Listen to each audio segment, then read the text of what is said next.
அருகே புகழ்பெற்ற திருவிடைக்கள்ளி சுப்பிரமணிய சுவாமி கோவிலில் பங்குனி உத்திரம் திருவிழாவை முன்னிட்டு திரளான பக்தர்கள் சுவாமி தரிசனம் செய்தனர்.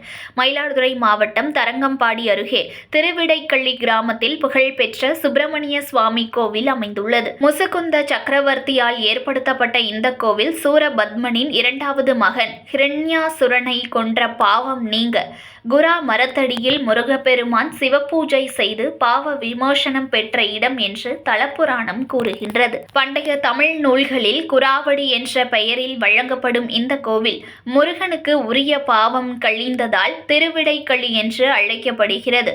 தமிழகத்தின் புகழ்பெற்ற முருகன் கோவில்களில் ஒன்றான இந்த கோவிலில் பங்குனி உத்திரம் திருவிழாவை முன்னிட்டு சுவாமிக்கு பால், தேன், சந்தனம், விபூதி, பன்னீர் என பல்வேறு வாசனை திரவியங்கள் கொண்டு சிறப்பு அபிஷேகம் நடத்தப்பட்டது.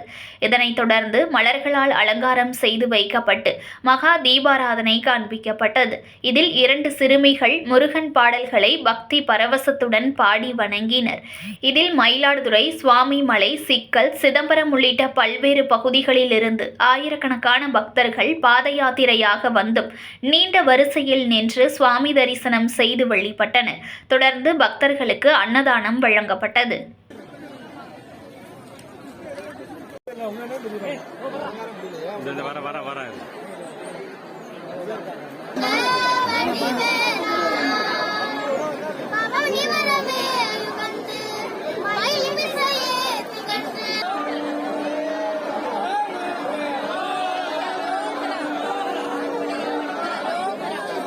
செய்திகளை உடனுக்குடன் தெரிந்து கொள்ள லைக் பண்ணுங்க, ஷேர் பண்ணுங்க, சப்ஸ்கிரைப் பண்ணுங்க, மறக்காம கமெண்ட் பண்ணுங்க.